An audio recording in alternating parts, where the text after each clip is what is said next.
Got coffee? All right. So yeah. Again, my name is Carter Banks. This is Remembering Survival Inside a Nazi Slave Labor Camp, Chapter 12 by Christopher R. Browning, The Althoff Massacres.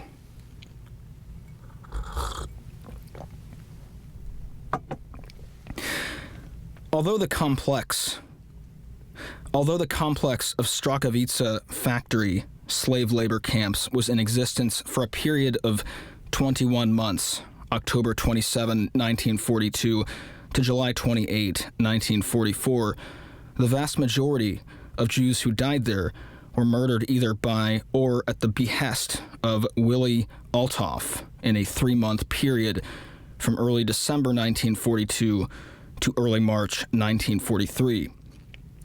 Althoff's murderous predilections were evident very soon. Just a few days after the prisoners arrived in the camps, Althoff reportedly lined up 3 or 4 Jews against a wall and shot them for no discernible reason other than that he disliked them. He also began to prowl the camp kitchens on a fairly regular basis, looking for unauthorized people to shoot and even killing some who had been assigned to work there. And in early December, after several prisoners escaped, he staged a theatrical deterrent killing. Althoff descended upon the camp in the middle of the night and selected 10 prisoners who were blindfolded and selected and placed against a wall illuminated by truck headlights. Althoff then carried out target practice until they were all dead. He also staged a Christmas Eve play of death and humiliation when he forced everyone to run around the camp on a bright moonlit night. Althoff's killing spree escalated when the typhus epidemic broke out, and he became obsessed with identifying and eliminating those prisoners who were temporarily incapacitated by the disease and desperately trying to hide their affliction. Althoff's first tactic was to arrive in camp at night and order all the prisoners out of the barracks. Those who could not get out of bed were then shot. As prisoners became aware of how important it was to drag themselves out of bed and out of the barracks, both to go to work and escape the nightmare barracks searches, even if it meant being literally carried out of the barracks by comrades, Althoff intensified his methods.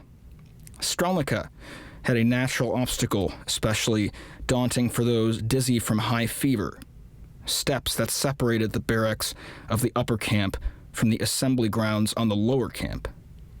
Sick prisoners who could not rush down the steps without wobbling or staggering were pulled aside and shot. This method netted Althoff at least 20 or 30 murdered prisoners on one evening.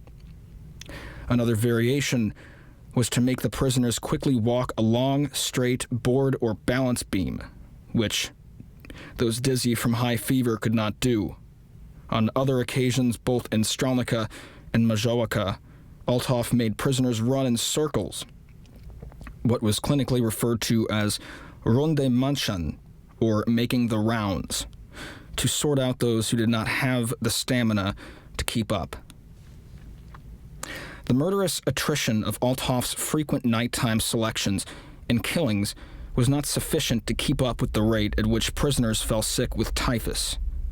While the prisoners of both Strelnica and Majowka experienced Althoff's murderous nocturnal visits, the larger and more unsanitary Strelnica was also the site of a series of large-scale killing actions. Shortly after the typhus epidemic had broken out in Strelnica, Althoff ordered those who were too sick to work to be moved into Block 5, which was then referred to as the Isolation Barracks, or Sick Barracks, Krankenbarake. The block was quickly filled to overflowing, so Althoff arrived in the night and killed every patient but one, 16-year-old Jolek Arbiter, the former cleaning boy for Walter Becker, who managed to escape. According to Jolek, who was lucky lying on top of the bunk, In the very back corner of the barracks, Jeremiah Wilczek entered and ordered the Jews to stand because Commandant Althoff, who was standing in the doorway, wanted to inspect and count them.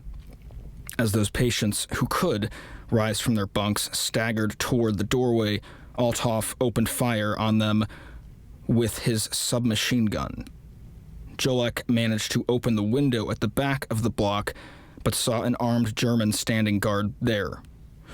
However, when no more patients would or could come forward and Althoff prepared to enter the block to shoot them all as well, the German guard left to join him. Jolek jumped out the window and between sweeps of searchlight made it back to his barracks. Friends hid him and threatened the block supervisor with death if he betrayed him. According to Jolek, he was the only one of 86 Jews to survive the Kraken Barake massacre that night.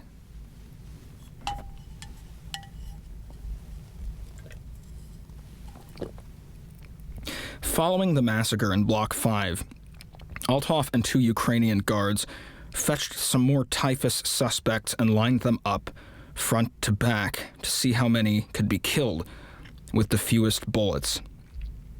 One witness in the women's barracks clearly heard the sound of Althoff's submachine gun, quite distinct from the sound made by the carbines of the Ukrainian guards amid the screams.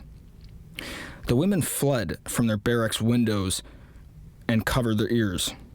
According to another witness, Althoff returned to Strelnica the next day, heavily perfumed without showing the slightest sign of remorse. Thereafter, the sick barracks was filled and then emptied several times through Althoff's infamous visits to the sick, Krakenberschun. One witness estimated that these occurred about every 4 weeks. However, the exact number of such massacres cannot be established, since it is unclear when the rare survivors of them were relating the same or different events. In any case, there are 4 additional accounts by those who narrowly escaped the attacks, and 2 more by hearsay. According to one survivor, he was in the sick barracks at the first massacre when his father heard that a second Althoff visit was imminent. The father rescued his son just before Althoff killed another 50 typhus patients. Jacob Sjajman was in the sick barracks with 60 to 70 other typhus-stricken Jews when Althoff arrived. He chased away the Jewish attendant and began shooting the sick. Only Jacob and 2 or 3 others managed to escape out of the back window. On one night, in which Althoff shot 50 typhus-stricken Jews, one young man from Opatow survived. Though hit in the ear, he was not discovered and shot again because other bodies had fallen over him. Chaim Flackenbaum and one other boy likewise escaped an Althoff killing of 50 sick people in the isolation barracks. Chaim Walgrock was also in the sick bay filled with 50 patients when Althoff arrived and demanded that the sick Jews stand up. When no one could, he went from bunk to bunk, shooting each one in the head. On a top bunk, Chaim managed to push aside a board, make an opening in the ceiling, and slip into the crawl space. He was followed by 2 others.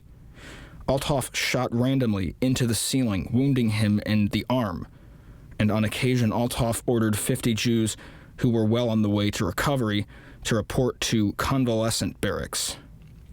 The next day, he shot them all, with the exception of Sismozan Gutwil, who escaped out the window. Not all of the killing took place inside the camps.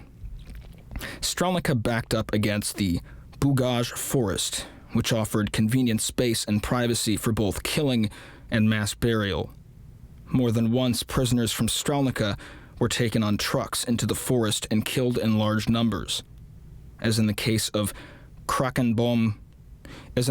Krakenbarake killings, We cannot ascertain the total number of times this occurred, nor the total number of victims, but at least 2 such Aktionen can be clearly identified, one in December 1942 and one in early March 1943. After Jolek Arbretter had escaped from the first Block 5 massacre and been hidden in the barracks, he was still too sick to go to work. The camp policeman Abraham Wilczek sent him back to the now empty Block 5 with the promise that he would reassign him to work as soon as he had the strength. Block 5 began to refill, and rumor spread of a selection. Wilczek checked Jolek out of the sick barracks, and that night, his friends literally carried him to work on their shoulders, while others filled his quota at work. When the night shift returned in the morning, they learned a selection had indeed taken place through Althoff's infamous running of the Strelnica steps, and many Jews had been taken to the forest. 12-year-old Herz Unger had been caught stealing food for his sick sister and was severely beaten. Since he was disabled from the beating, not from typhus, Jeremiah Wilczek told him not to go to the sick barracks. That was the day before all the patients there were shot. A few days later, however, the weakened boy faced the ordeal of Althoff's selection run. He stumbled over someone who fell in front of him. He was sent to a truck but slipped off the backside and successfully hid until it left for the forest. But he lost his uncle that day.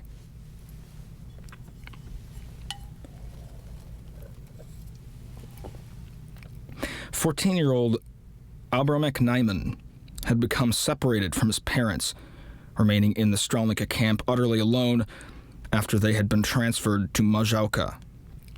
Without parental help, he was very soon demoralized, covered with lice, and bedraggled in appearance. An easy target for selection, he found himself on the truck alongside another young boy who turned out to be the nephew of the Jewish policeman Monek Tenzer. When Tenzer arrived to rescue his nephew, Abramek jumped off the truck as well and made it to safety. Several others as well also remember family members or acquaintances being taken to the forest before March.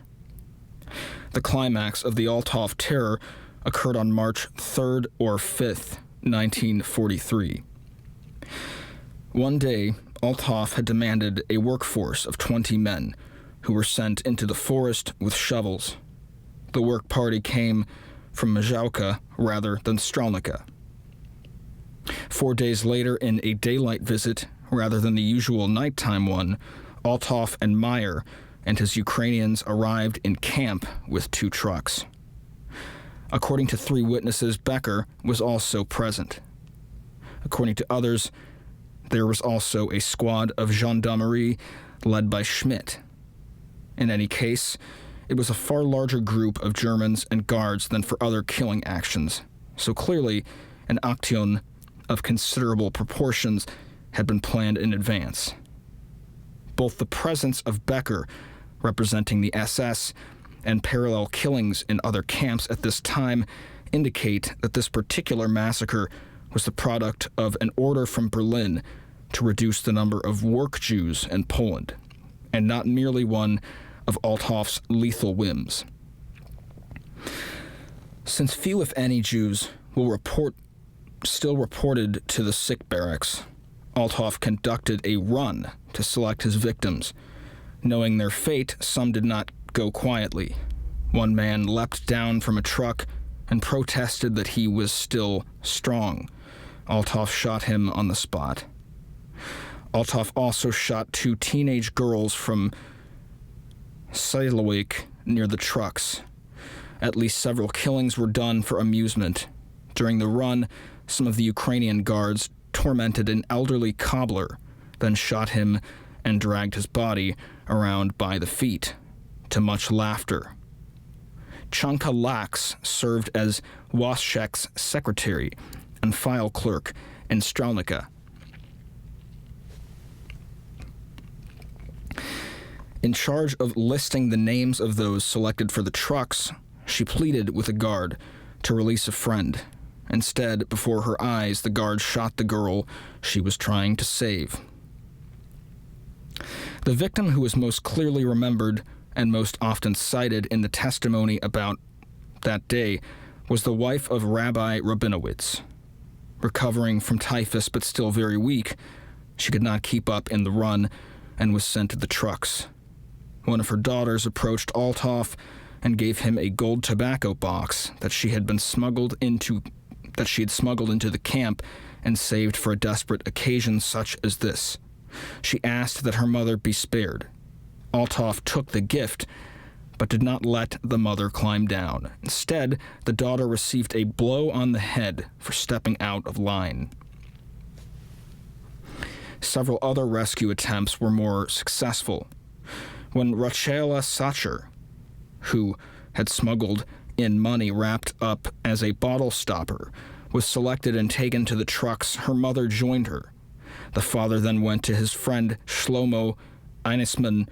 Apparently the entire Lagarat was in attendance for the occasion as part of Althoff's entourage, and asked for his help. Einesman advised Althoff that a woman who was not sick, the mother, had gone to the trucks. Althoff authorized Einesman to get her off, which he accomplished through the Jewish policeman Shmuel Sizaloui. Sizaloui then returned and surreptitiously rescued Rachela as well. Sizaloui was also credited with getting Jacob Stajman's brother Max off the trucks.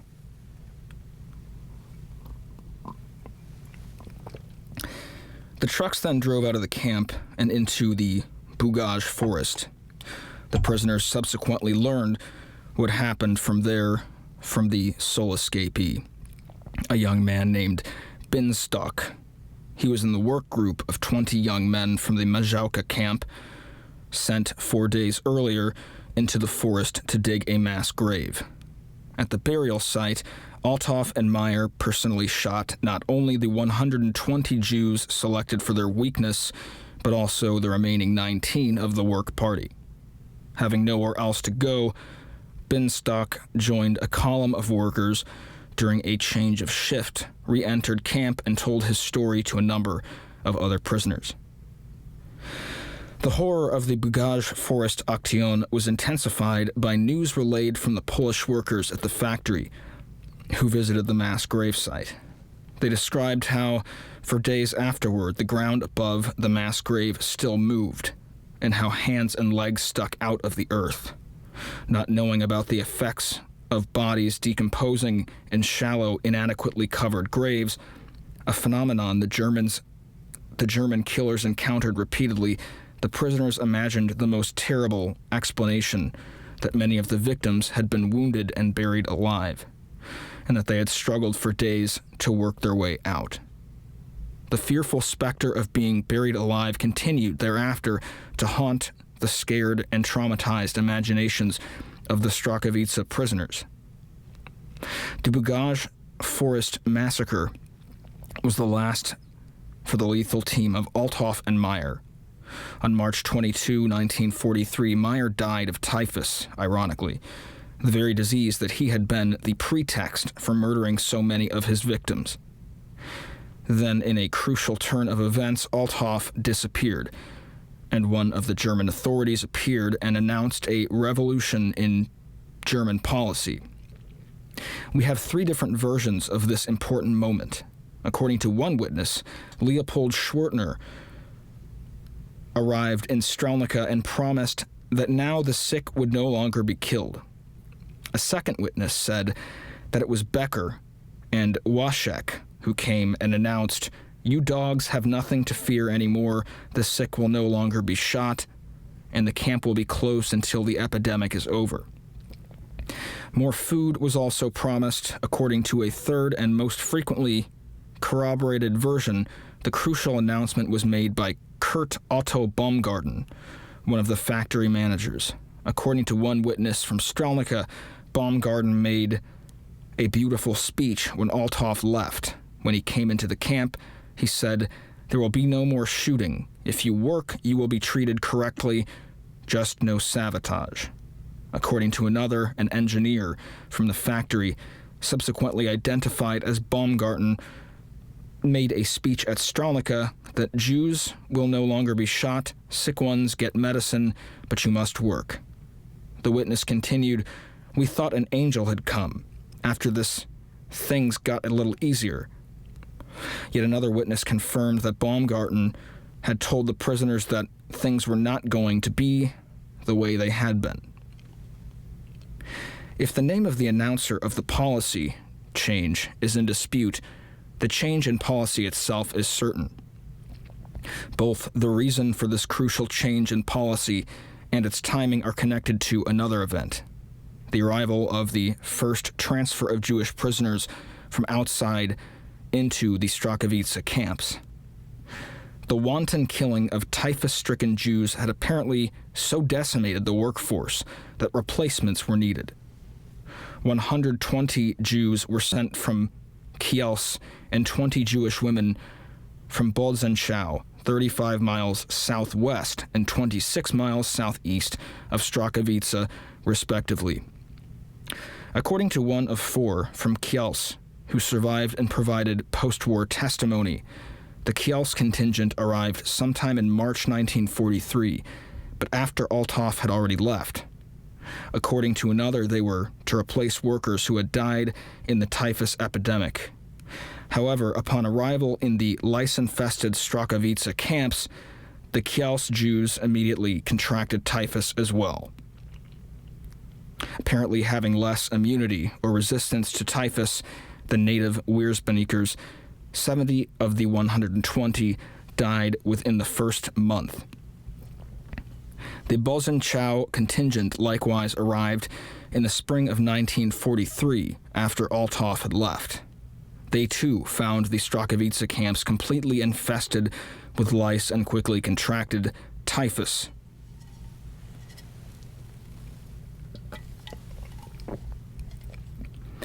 The spring of 1943 was also the period during which the Nazis in general government were carrying out a second sweep, eliminating remnant ghettos whose Jewish inhabitants had hitherto escaped deportation, as well as work camps not deemed essential to the war economy. The German factory manager in Strachowitz were thus facing a self-induced labor shortage in their own camps caused by the profligate killing of sick Jews at the very time when the replacement of those Jewish workers was becoming increasingly difficult. Something had to give. In the memories of the survivors, understandably, the obvious bloodlust and sadism of Althoff is most salient.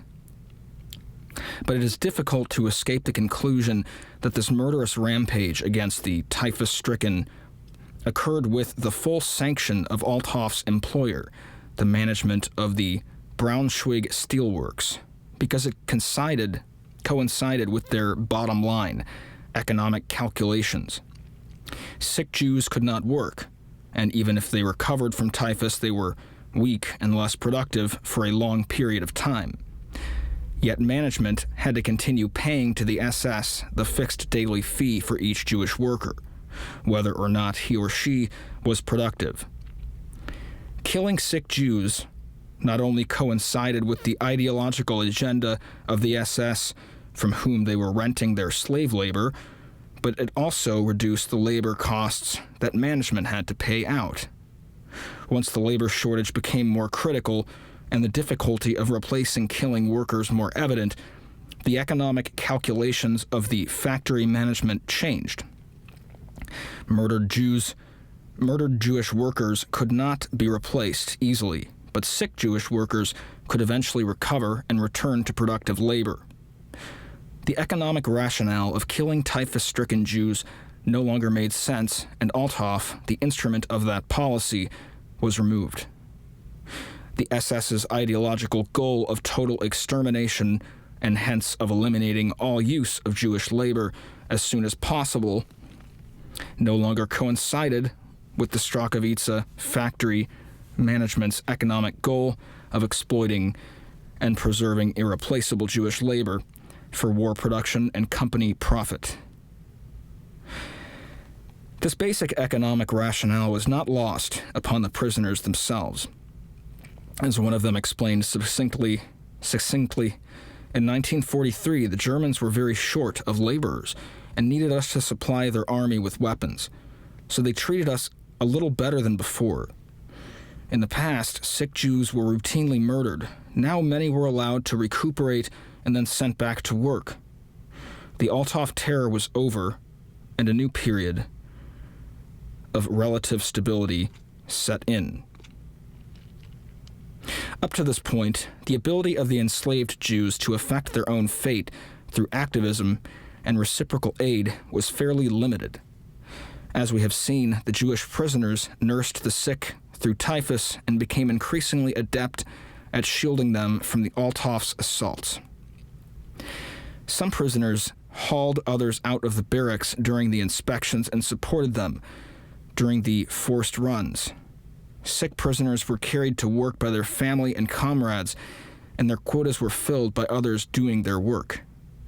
Those too sick to move were hidden, usually in desperation, and the sick were simply covered with straw in the hope that the barracks inspection would be superficial, but occasionally the hiding was quite ingenious. During one selection, David Mongarten was tied to the chimney on the barracks roof and his mouth stuffed so he could not cry out and give himself away. Sometimes those saved knew who had rescued them. Anna Freilich from Slodwijk remembered that it was her fellow townsman, the police Sislowick, who dressed her, helped her down the steps at Strelnica, and then made townsmen carry her to work. Rosalie Lax did not learn until years later, when she was too sick and delirious to leave her barracks. It was Pinchas Hochmik who covered her with straw and saved her. Chaim Kleinberg never learned who picked him up out of the snow, where he had collapsed, and carried him back to his barracks before he could be found and shot, an event he could only describe as a miracle.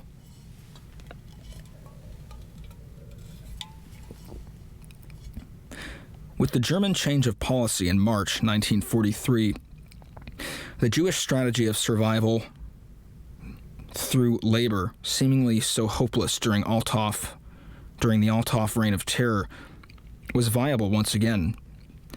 Jewish agency basically confined to individuals trying to save themselves, their families, and their closest comrades from the twin threats of typhus and selection during the Althoff era, now could be exercised more collectively and systematically. A new era in the life of the Jewish slave labor community in Strachowitz camps could begin. And that's chapter 12 of Remembering Survival inside a Nazi slave labor camp.